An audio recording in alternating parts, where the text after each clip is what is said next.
Hello, everyone. Hello, my dear friends. Here we are again in this study of Manoel Philomeno de Miranda and the book Planetary Transition. That's what we're doing today by our friend Givaldo Franco, who is certainly looking from the spiritual world and happy that we're continuing this mission, this legacy, this work, right, of learning spiritism and using these beautiful books by Manoel Philomeno de Miranda to learn to study some very interesting topics about the relationship of the spiritual world and our world, and a little bit about obsession and a little bit about mediumship and so many other things that we learn in depth with real experiences, real examples from Manoel Philomeno de Miranda, my friends. That's such a great opportunity that we have to continue this work, right? And I know you guys are coming in, and we're going to have just a couple minutes so everybody has a chance to join us. And we're going to be starting very, very soon um, our activity today, our study, right? And if you guys want to keep track of things, hello, Anna. Hello, good evening. If you guys want to keep track of things, we're doing chapter 4 and chapter 5 today. We're going to do two chapters. All right.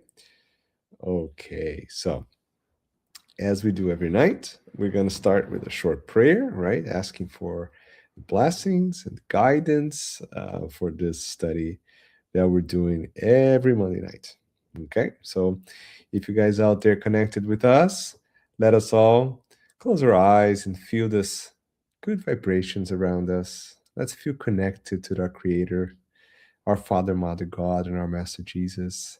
And let us thank for this opportunity, for the blessing of living, for the blessing of being here tonight, connected, together, learning and studying, exactly like our Master told us to do so many years ago. May God bless this small opportunity that we're having of learning. Thank you. So be it. All right, my friends, I can see some of you joining now. And again, welcome to our study. It's an immense pleasure that I have to be here every Monday night talking about Manoel Philomeno de Miranda and having a nice chat about this super interesting books that we're going to be going through. And we're ready in chapter 4 and 5. We're moving along pretty quick. So I hope you guys enjoying it. And let's get right into it because there's a lot to talk about. If you had a chance to, all right, it is Rogério there. I know Rogério. That's good to see you. You're hanging in there. That's good. Thank you, Teresa, for always supporting. That's fantastic to see all of you. Okay. All right. So let's get to our book. Let's see what we're going to be talking about today. And today there's a lot, guys. So, if for any reason you feel like, there's a lot going on, you're absolutely right. You're absolutely right. Hi, Donald. Hello. Nice to see you too. Okay.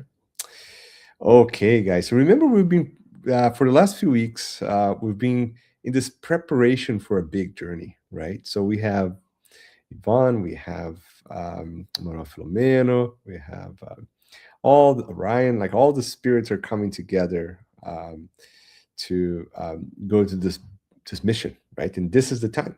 And they're actually going now on chapter 4, right? So it's finally time. So important topics on this chapter, right? Um, Obviously they talk about Earth getting there, so eventually we were going to reach the stage of a happy planet, right? But there's still a little bit of bumps along the way, right? And we got to be prepared for those, right? Now, Manuel also talks about the climate change responsibility of humans and the idea of poisonous gases being released in the atmosphere. There's a lot of important topics that they discuss in the beginning, as almost like a preamble to that mission, saying that yep, there are things going on planet Earth that are not great, but it's kind of a part of an important step for humanity to sort out what to do with this ship, with this beautiful planet that we have in our hands, right? Now, they also talk about the scene that they're going to encounter, right? And this is where things starts to get real, like some of us will say, right? Things are getting real now, right? Because Manoel Filomeno starts to describe the tragedy, right? The destroyed buildings after the tsunami, right? The crime, the exploration of victims, right? All the tragedy going on, right, at that moment. Yes, the book title, yeah, that's a Planetary Transition. We have it right here, Planetary Transition, right? Divaldo Franco, right there, and Manoel Philomeno de Miranda, and we're Manoel Philomeno, and we're doing chapter 4 and 5 today. Okay. Um, so they talk about the spiritual challenges, right, of epidemics, right, the abrupt discarnations, right, and all the things that are happening during a major catastrophic event, right, like we see after tsunami in 2000, right? Um, so let's go and talk about what's going on. Okay. All right. So first of all, organization is everything, right? So when they're going through a trip, just like we do, like if you're really worried about get somewhere on time and getting organized and beat rush hour, get to traffic, right? So we set up a nice time to meet, we get everything organized. That's exactly what they do, right? Nothing different. So this is a caravan of multiple spirits that are going in a mission, right, to help spirits incarnated and discarnate alike that are going through the tsunami, right? And they meet at this ecumenical temple, which I like this because we forget about the fact that all the spirits that are in the spiritual world, they're not spiritists, right? They're not all Catholics or they're not all Jew, right? They all have their own religion that the remnants of that religion, when they're incarnated, are still there, right? And it's still part of them. So when they are in the spiritual world, as we see in the first chapters, right? There's people representing different faiths and different traditions in the spiritual world, and they are learning and growing and continuing their journey of learning more, right? While in the spiritual world, but they still keep their roots, right? So the coordinator of this mission is a very interesting story that Manoel Philomeno tells us because that's important for the whole story, right? It's called Dr. Charles White. So he lived in the area, Indonesia, right? And he was what they call a conquistador, right? Which is the conqueror, right? That actually was part of this. They felt superior, right? As Europeans, right? They came to Indonesia, and they were like, we're gonna conquer, we're gonna take advantage of this poor people, kind of their mindset, right? But Dr. White, Charles White, of course, was not one of your typical, right, explorers at the time, right? He started to learn, right, with them, right? And started to realize how incredible and how much wisdom was there, right? From the natives, from the Indonesian people at that time. And I'm gonna read just a little bit of the book so to exemplify what are we talking about. In my edition is page 44, but if you have a different edition, it's about in the middle of chapter 4. Okay, so here's what they say, and I'm going to read directly again, Planetary Transition, directly from the book. Okay, here we go. So Charles says, we found in their seemingly crude worship, he's talking about the Indonesians, right? Profound information handed down orally from generation to the next along their traditional activities. Their shamans and their spirit communications, because they were communicating with spirits at that time. Mediumship is not new, right? We know that. They were at the same time priests, they were doctors, thinkers, scholars, counselors, administrators. They were like the most important and reference point to that society, right? And from then, just like any other native group, like you can think about, right? Indigenous peoples, right? That's the same idea, right? Incredible connection with nature, incredible knowledge, right? And most of it was completely devastated and obfuscated by the first explorers, right? And the colonizers. And then Charles continues, right? From them, we learned about the interference of the dead in the lives of the living. See, he started to learn about spiritual relationship with actually the Indonesian people when he was there, right? And also learned that most effective therapy for facing the challenges of the health disease binomial is always reciprocal love and care by all members of the clan. How beautiful is that, my friends? Think about it. This is a well educated, powerful European individual that came to this forgotten place, according to them, right, in islands, and thinking he was there as the incredible, knowledgeable, powerful individual. He actually realized, and that was he was humbled, right, understanding that, hey, wait a minute, right, actually I have more to learn from these people than actually teach them. We heard a similar story. Yes, Jesus. Remember when Jesus was having a conversation with a well-educated man, right? The knowledgeable guy that started asking questions, right? Same idea. So you never know. Like you never know when you're going to learn, and that's a teaching for us to understand the importance of paying attention to things around us, and every opportunity we have to learn. And the teaching cannot be more profound, is that the most important thing for this binomial, this two-way relationship with health and disease, is having reciprocal love at all levels in society. This is literally exactly what Jesus told us, right? Exactly. Jesus came to tell us about the love and how the love could actually drive us, right, directly towards spiritual evolution, right? Love one another, love your neighbor, love God. Like this is it's the same thing. So Charles, when it was incarnated, he was so touched by this that he actually started to um, now learn from them and discarnated there. And not only that, he became one of the spiritual mentors in Indonesia, right? So he's the guide. So as you can imagine, my friends, uh, any one of those caravans and spiritual missions that we're talking about is incredibly well organized, right? There's a local guide. There's someone with experience in the area. There's someone who has the medical background. Someone has the religious background. Someone has the rescue background. It's not random, right? Why would it be, right? We do the same, right? It is a nose, where you have a caravan to Africa through one of their Fraternity Without Borders, for example, groups, right? What do? They organize it, they set up a place, right? They have people that have different knowledges, they organize them where to go, how to go, what to do, right? There's people in need, so what are the needs? They know ahead of time, right? They don't go blindly, right? And just say, yeah, let's help these people out now. That does not happen, right? So incredible, interesting story to hear from Charles, right? And why is he doing this? He is actually the leader of that caravan. And Charles also explains to us that there's two steps in this mission, right? The first step is go immediate rescue where the tsunami hit, right?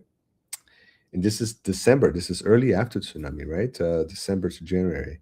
And then the second part of the mission is going to be in Brazil, helping bring some very special spirits that are going to incarnate to continue to drive the spiritual evolution of our planet, right? And this is so interesting, my friends. Now I'm gonna completely digress and bring something else here, as most of you know. Sometimes I do that, but I find it interesting that I was reading the news, watching the news this weekend, and telling the story about this incredible Brazilian student that was able to beat all the possible challenges you can imagine, and actually applied to medical school in Brazil. And not only he passed medical school and admitted, he was the first place, right? Best marks ever. And he never got like he had barely had any support, barely have anything to read, the books, computer, like nothing. He was just as incredible, and he was a kind, knowledgeable, writes really well. And one of the interviewers asked someone, and the teacher, I think, and the teacher said, "Well, um, he sounds and writes like he's one of those old, incredibly accomplished writers." And then I'm thinking to myself, that is actually probably true. He is one of those spirits incarnating again, right? And well, of course, bringing some of that knowledge back to our planet to help us. So this is we're going to be hearing about some of the spirits that come with this incredible knowledge, huge mission, right? How are they being brought back, right, to help us out? So stay tuned. That's going to come up in a few chapters ahead, because next we're going to go straight into this incredible challenging scene. And you gotta read this chapter 5 that we kind of come up to multiple times, because every line has a kind of a has a little bit of a discovery period where you're going to realize, well, never thought about that. And that's, I don't know if you feel that way reading it, because that's how I felt reading it. And I read it several times. So chapter 5, here we go. A very important one, right? We're going to spend a little bit of extra time here talking about this. Okay. So in chapter 5 at 6 p.m. as scheduled, right? As they do in a very organized fashion. They do a prayer like they do every time, similar to what we do, most of us, no matter what faith you have, right? You have your organized prayers through the day or through the weekend or through your routines, right? Same, not different from any of us, right? The board is, they call it the vehicle, right? That could take them to places. And it's interesting because we always think about spiritual world. Why do you need some sort of transportation, right? You're a spirit. You can just move freely, right? Through air. It's not that simple, right? I know the principle is that, right? But there are many interesting observations about that. André Luiz in the book Nosso brings that beautifully explained, right? Right in the kind of the beginning, the first chapter 10, I think, talks about um, the how André Luiz deals with the idea of taking a bus, right, in Nosso, right? And Clarencio, the mentor at that time, right, and Lysias helping him out at that time, explains to him that, well, listen, not every spirit is ready to take full understanding of the spiritual body and their new reality, right? So moving is not that straightforward, because they're still connected very much to their earthly experiences, right? And depending where you're going, if it's a place that's kind of spiritually dense and difficult, it's even harder for them to move, right? So eventually, yes, eventually you can move as a spirit as your thought. If you think about it, you can be there. That's simple as that. So that's why Jesus is everywhere, right? Because his thought encompasses all of us, and by that he can literally move around like anywhere he wants, right? And there's no time. Time doesn't exist for that movement, right? But for us, we're still connected to this body and still very much engaged with this planet. Moving is still challenging, right? So that's why in the spiritual world, what do? Collectively, they can actually project through that manipulation of the spiritual energy and the universal cosmic fluid around them. They can actually project out a vehicle, right? By creating that with their own thoughts, right? And by creating that vehicle, they can allow the spirits now to go into it and be taken to places, right? Through their action of their modification of their thoughts that can modify the universal cosmic fluid and generate real things. So thoughts are real. They you can see them, you can literally touch them in the spiritual world, right? You can connect to them, right? And that's why in spiritual world we'll still have, particularly in places that are still very close to our earth, right? Like where we're looking now, you still have different modes of transportation, right? That's a surprise to us. And for all of us that are listening to this and are not really, did not ever heard about it or never studied spiritism or anything like that, I hear you. Okay. This is a hard thing to get in the beginning, right? And you're like, oh my goodness, you're a spirit. Like, well, why do you need a car? Yeah, absolutely. Right. So what, and I had time with, I had a hard time with this too. Like, I'm a scientist by training, right? And I always been thinking about, in the beginning, I was like, okay, I don't get this. Is too much for me, right? When I was reading Adreli's first time. But then I started to think about even things on my own experience, right? And I started to think about, wait a minute, we're so connected, right, to certain things that we don't let go, right? Habits, ideas, right? Behaviors, patterns, right? We are incredibly good at keeping that, consistency in our thoughts and our actions in different ways, right? So then that's when I realized is like, can you imagine if we were to go back in time and realize how transportation were before, right? And try to transport ourselves to transportation now, right? And then try to move our transportation down the road to the future. And then I realized, well, that's exactly what's happening, right? Basically in the spiritual world close to us, we're basically just a little step ahead of where we are right now, right? And by doing that, our thoughts, our minds, our patterns, our expectations are the same. So of course you're going to have a city, right? Because that's exactly where we're trained and know and understand what life is by living in a city, right? In a place, in a physical environment that we need that, right? Like it's just like try to imagine yourself going to a place that you have none of what you have right now. You don't have cars, food, dishes, places, houses, clothes, anything. You don't have anything. How would you feel? Think about that, right? I am sure if you think very deeply into this, you're going to quickly realize that I cannot live like that, right? So there you go, my friends. That is to me the most clear way of understanding the spiritual world and the resemblance with the physical world, right? Just a big parenthesis there for us. Okay. And if you have questions, please drop a line. I'm reading your comments here. We can follow through it. All right.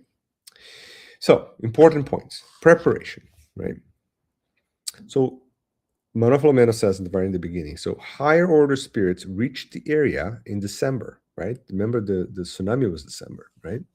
To set up temporary communities to receive those who would discriminate in affliction. See, everything planned out, right? They already went there first, organize outposts, know what people need, and got everything sorted out, right? What's the scenario they're looking at? This is where the description gets tense, right? Because now think about, I don't know if you guys all remember, but it's important to remember, right? That tsunami wiped out 150,000 lives immediately, right? In the first shock wave that was distributed throughout the area, right? So the psychosphere, the everything, all the emotions, the suffering, the pain, the everything was surrounding that area. Now, from a spiritual perspective, you can kind of imagine that, right? Just try to think about when you get close to someone or a group of people that are in deep pain and suffering, right? You can feel it. Of course we do, right? Because that energy, we connect to it. Imagine now 150,000 people in that same scenario and all the families and all everything, right? Around it. So that creates this very dense, and they talk about this frankly crowd of spirits homing around, not knowing what to do, not knowing they were discarnated, right? You have a combination of, you know, decomposing bodies and no dwelling, no water. They describe spiritual fights breaking out because again, the spirits that are discarnating, some of them don't even know they're discarnated. So because their instinct is to fight, is like to punch each other, well, the spirits will try to punch each other if they have a disagreement, right? So all of this is happening, right? And should not be surprising to all of us because we know how chaos looks like. If you look at the TV nowadays, you can kind of see how things can get out of control quite quickly, right? Particularly if people are fighting for their rights, right? It happens, right? They also talk about the highlights of this was like the international contributions arriving, right? But obviously many criminals taking advantage of that, organized crime, people trying to loot and explore and take advantage of it. This is all happening in real time, right? When the spirits are coming to help. They also talk about this very, very strong spiritual connections, right? Between the newly discarnate and their bodies. And why is that? Well, because most of them are actually unaware of what happened. And again, this is something that we have to do a little bit of thinking to go back and kind of try to put ourselves, have a little bit of empathy, right? And put ourselves in that scenario, understanding that, imagine that you're just randomly on the beach taking your time, doing nothing, and literally in 1, 2, 3 minutes, everything that existed in your life is gone.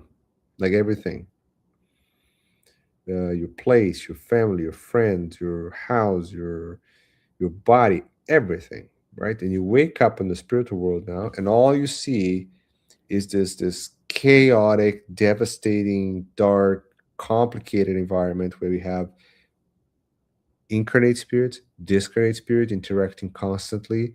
You have destruction, you have matter decomposing, you have diseases, you have people doing good things, people doing not so good things, and this is all happening at the same time. It's like you're waking up from a bad dream, but the bad dream is real. Now, for every one of us here that had a little bit of a bad dream sometimes, and we wake up, we're like, oh my God, I'm so glad, right? This thing's over. Just imagine for a tiny, weeny second waking up and realizing that the dream is actually now the real part of it. It's not as easy as it sounds, right? Because yeah, it is hard, right? So this is how the spirits are when they're discarnated in a tragic scenario like that, right? And because of that, they want to return. They want their body. They want that life or their physical connection to revive, to re-engage. So they don't want to let go, right? So that connection is very strong, right? So that is driven by thoughts, right? And who we are and what we think we are at that moment, right? So part of the mission we're going to hear about is exactly trying to bring those spirits and taking them to wake up in their spiritual reality, but now understanding what's happening. And this is challenging, right? Remember, there's different religions happening, discarnating at the same time, different religious backgrounds. That's why the caravan has different representative religions, right? To address different concerns, right? As we're going to see in some of the slides that are coming up. All right, my friends. How are we doing so far? We're all good, right?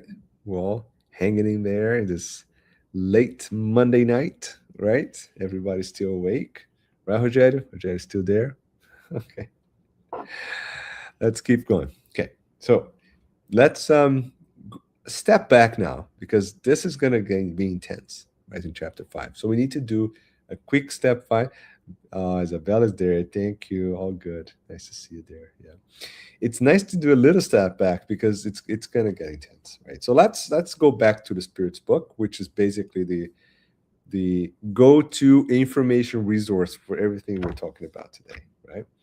So question number 155 of the Spirits book: how does the separation of the soul from the body occur? Right? It's important to know because that's exactly what we're learning from Manuel now, right? So once the bonds that held the soul are ruptured, right, it disengages itself. Makes sense, right? And then there's a follow-up question. Does this separation occur instantly through an abrupt transition?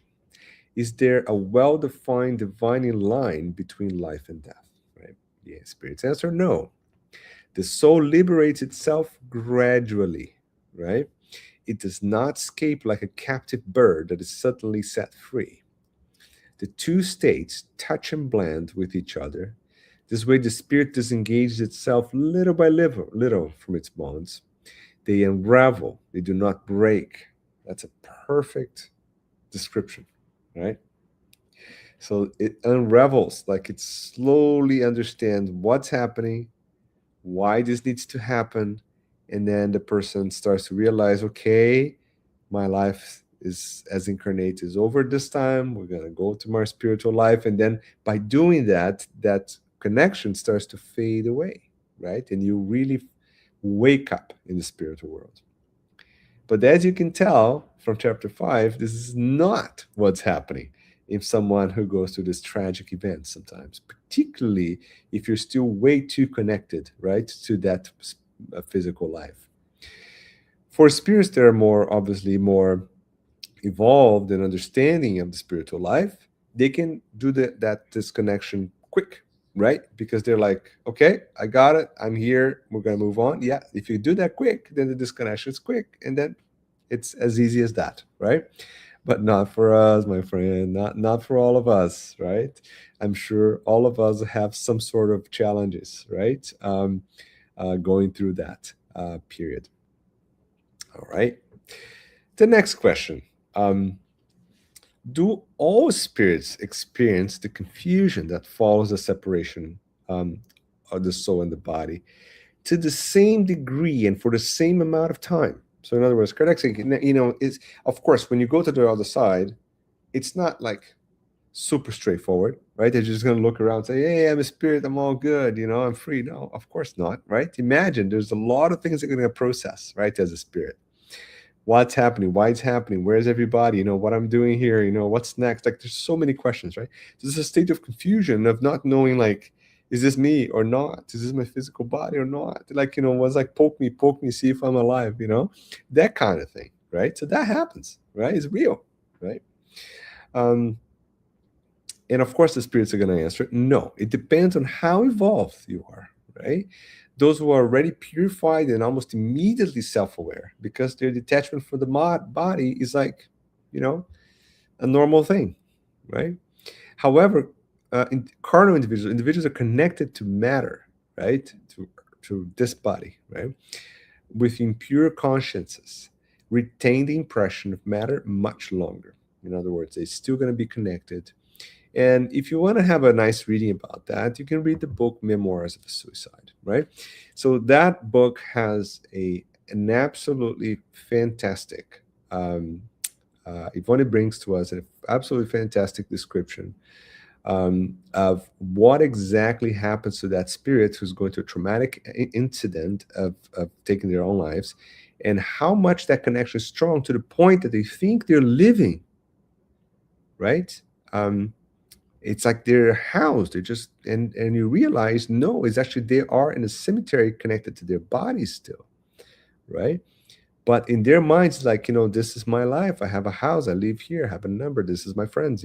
So this disconnect between reality and not is incredible, right? And that's important for us to know, because when we move on to the chapter, you're going to realize some spirits are going to be stuck, like dead stuck into that state of confusion, and that's what the this caravan is trying to help, right?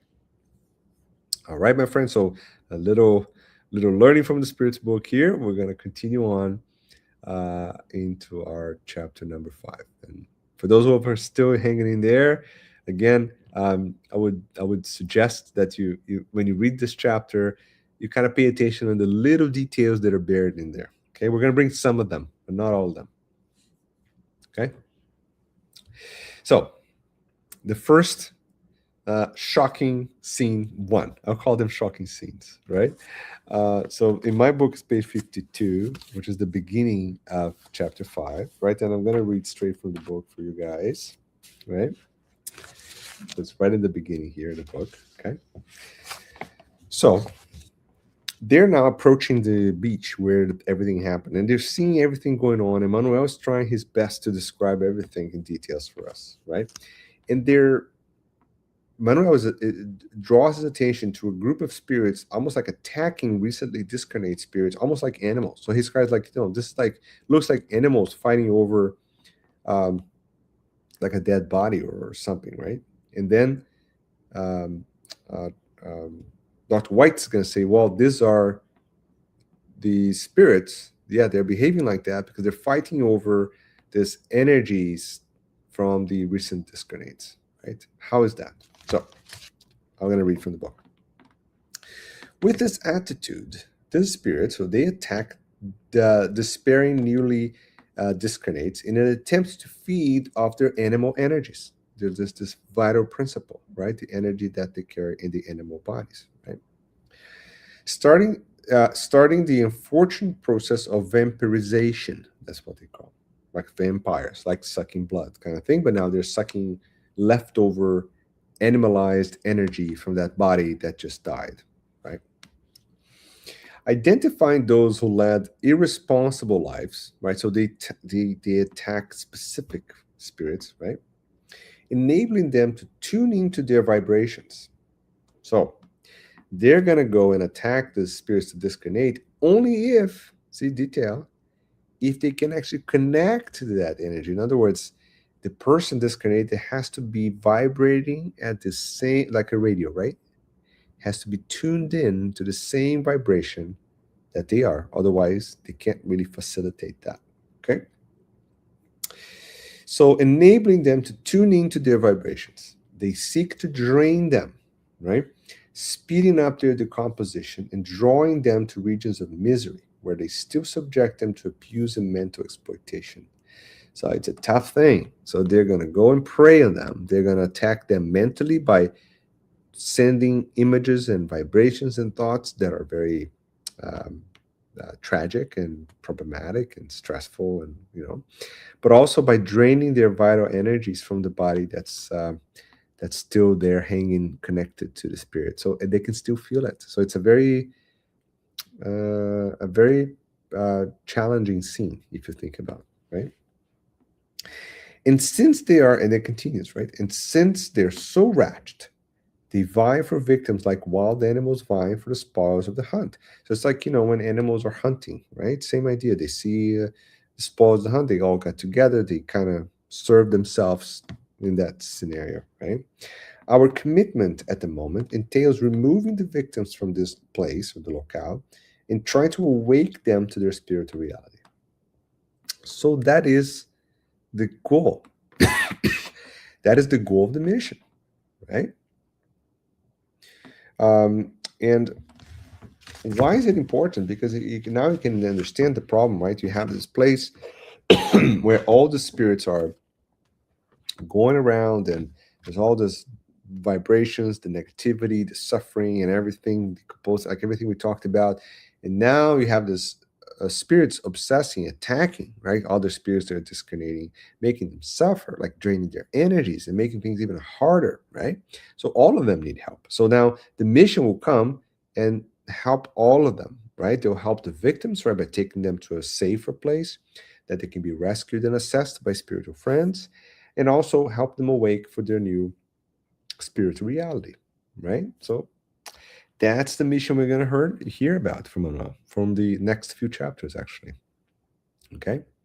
Now, what's another really cool, really, really cool thing that happens in this chapter is understanding the importance of this multicultural, ecumenical approach to rescue, right?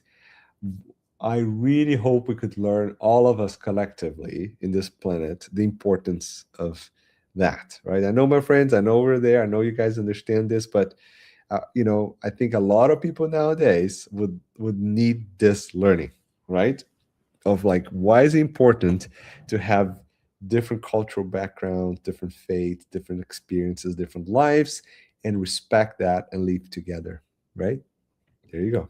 So I'm going to read to you an interesting. I really like this passage now, from paragraph 5. Chapter 5. It's talking about Abdul, right? So Abdul, which is part of the mission, right? He's Dr. Abdul coming. He's wearing his traditional Muslim gear, right? The garb. Raised his voice and tried to help the spirits, right? Recited like verses from the Quran, right? And he continued doing that, right? So he continued chanting, emitting a special and profound vibration during these chants. That suddenly there was this terrifying silence. So all the spirits that were vampirizing the other bodies at the moment, they stopped, right? As if the spirits that were vampirizing were snapping out of their madness, right? And that's through the chants of the Quran. How cool is that? Like, and just be honest right now. How many of you guys that are spiritists that are, read all things nice about spiritism and all that? How many of you thought about that before? Because I'll be honest with you, I that's something I've never really carefully thought about until I started studying Manoel Philomeno de Miranda years ago, right? Because then I started to realize like how powerful every single culture, religion, tradition. Like everyone has a way of managing scenarios like this. Of course, because the spirits discriminating, they're discriminating in different countries, different traditions, different religions, right? But all of them are aligned, right, with the goal of helping each other, right? And fulfilling the mission of the creator, which is to progression, like to grow. Right? Beautiful, right? So his chanting of the Quran basically snapped out the vampirizers, right, out of their madness, right? So that's when they started to approach. They lit a torch, which is a symbolic torch based on light from their thoughts, right? Lifted above their heads and overcame with astonishment. The vampires and explorers stopped their attack. So how did they stop their attack? Right? By reading the Quran in chants, right? In this nice rhythm, special, inspiring reading of the Quran. Okay? So one of them stood out with his hideous, cruel countenance, shouting that he had nothing to fear, that all should turn against the invaders and subdue them. So he wanted to attack, to fight, right? Dr. Badul remained unfazed, however, and continued to recite the book with respect and seriousness. Ha, two words, right? Remember Jesus what said? The apostles came to them and was like, my Lord, why I can't remove this bad spirit, right? Well, you guys don't have faith, right? So the respect and seriousness here and the consistency is the manifestation of faith of Dr. Badul, right? And we should learn from that, right? Because when we're dealing with spiritual issues, right, we also sometimes our faith is a little bit shaky, right? So that's important. And that produced a huge impact on this crazed horde. So Dr. White then explained, continue, that what happened shortly before, on the 26th of, it was still December, right? Starting at 8 a.m., is that all of them reaped by death needed repose, and their remains should be cremated collectively in order to avoid diseases and follow such tragedies, such as we here already happened. So Dr. White's now okay. So now that Dr. Badul helped, right, we're going to rescue these individuals, and we're going to, obviously, the Muslim faith is very strong in that area. So that's, of course, that's why they have that member, right, in the group to rescue. But we had more people. Where we had Father Marcos, right? Remember the priest. So let's see what Father Marcos did. Everybody's doing something, guys. We should do it too, right? That's the goal of this story, right? So the spirit riders, right, watched in obvious astonishment as Father Marcos now, right, took from this claw-like hand of one of them the spirit of a newly deceased individual who, because the bonds to his spirit had not yet been completely severed from his physical body, was still thrashing amid the physical fluids, a state that caused the spirit inexpressible anguish, along with the terror he felt as a result of the cruel torment, who finally yielded to the priest's kind gesture. So now, as a spirit discarnating, not only discarnating in a tragedy and everything's turning around, you don't know what's going on. Now there's all those spirits that are trying to come and attack you. Imagine how would you feel, and you're still connected to your body, and you still feel what your body feels still. Oh, this is a tough one, right? You're feeling your body decomposing. There's a spirit trying to torment you and making sounds and voices and images to make you scared. And then this is all happening at the same time. You don't even know if you're awake or not, if you're sleeping or not, if you're dead or not. Like this is the chaos really of that scenario, right? But Father Marcos continues, right? Observing the ties that stretched to one of the corpses in a deplorable state of decay, so he was still connected to his dead, decomposing body, right? The priest used this counterclockwise circular movements on the crown chakra, which is at the top of the head, right? The energy centers, the vital energy centers, right? To disconnect the spirit, right? Who moaned and unspeakable agony until it happened, right? And then what happened is Manuel was like, hey, wait a minute, I can do that too, right? They learned how to help disconnect these bonds, these ties that connect, right? Your your coronal chakra, right, to the to the body, right, that's decomposing. And by dissolving that connection, they are now starting to help many of the spirits in the process of discarnation. So this is quite impressive. But cool is that we do that in the spirit center too, right? We do passes, right? Our passes very often are positioned at the coronal center, right, which is the highest vibratory center in our vital at our vital centers, and it connects to all the other centers, right? So this is so cool because that's exactly the technique they use, and they're actually giving passes, right? To try to dissolve, to break, right, the connection, so the spirit can finally move in, right, into their spiritual life. How nice is that, friends? Think about it, right? It's everything in motion, right, from God, from our Master Jesus, and all that. So he continues that, although the description continues, right, and he's describing the threats, the bullying from the other discarnate spirits that are trying there to attack, right, the discarnated individuals, always threatening, always shouting, and but they never change, they never connect to it. See, that's the trick. So the trick in that scenario is that although they're being exposed and bombarded and attacked by all kinds of things, by connecting to the creator in a good mission, they cannot be affected by it. And Manoel Philomeno de Miranda, in many books, who bring that same principle, which is it's the remedy against spiritual influence, negative spiritual influence, that make sure you vibrate with our creator. Because if you do that, then there's really nothing that can, if you're in a mission to help others, there's nothing that's gonna make things uh, bad for you. It's not gonna happen, right? Don't worry, right? They need help. So the spirits that are doing all these attacks and all, they need more help, right? And they will be helped at their own time, right? But it's important for us to kind of think about how we think, how we act, how we feel, right? Knowing ourselves, right? How important it is. And you can translate this to your work, right? When you work and something bad happens, right? And you're stressed out, right? How do you deal with that, right? Do you connect to that energy? Do you write that email right away that you're going to regret for sure? Or do you sleep over on it? Sleep on it and do it another time. Like, do you do that, right? Do you connect to the energy of the attacker, or do you connect to the energy that comes from there, right? Do you send back some good, nice vibrations, or do you send back exactly what you get? Think about it.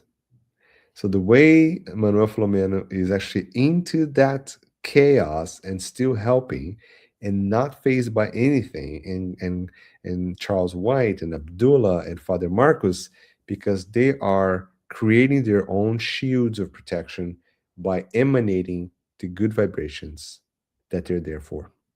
Right? That's a very important message we have in this chapter.